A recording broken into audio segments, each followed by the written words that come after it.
Mr. Briggs Bomba, as a civil rights leader, how do you view the return of Vice President Constantino Chiwenga in Zimbabwe?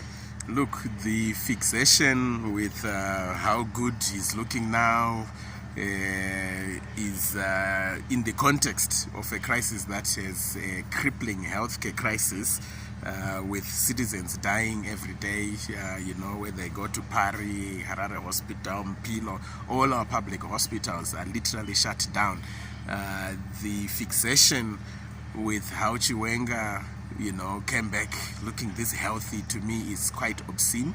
I think people need to spare a thought and look at and talk about the massive healthcare crisis that we have, especially for those who are not privileged enough to be able to fly to China and get the best healthcare. I think as a country we should always be thinking about the most marginalized of our society, and how they're experiencing the crisis, and how we can deploy public policy, prioritize our resources to make things better for them.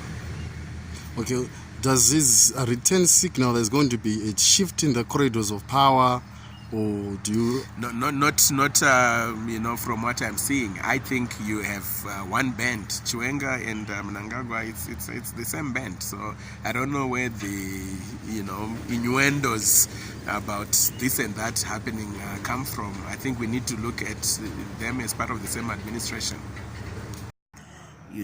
We are all aware that the country is facing a serious health crisis, and we understand that the Vice President of the Republic was in China for the past 123 days where he sought medical attention, and upon his return, when he had a visit from the President, they were equally praising the Chinese healthcare system.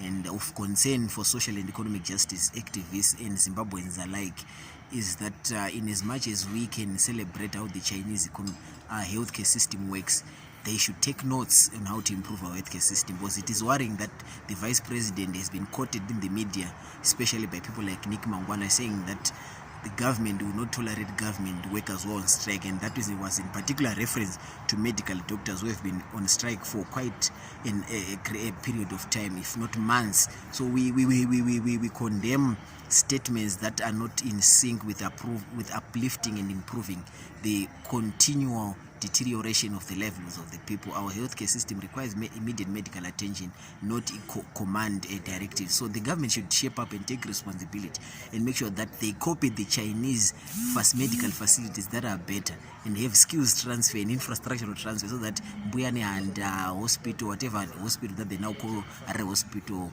Parenyatwa, and all the hospitals in the country, even clinics throughout the country, are well equipped, well resourced, and medical doctors, general cleaners at hospitals, nurses are well taken care of, because we are aware that there's a soft genocide taking place in Zimbabwe. The maternal mortality rates are shocking, the infant mortality rates are shocking, people are dying. We are worried with the state of our healthcare, and the constitution in chapter 4 of this country provides for that the state should provide equitable, proper, and fully financed or funded public healthcare, so that we live sustainable levels.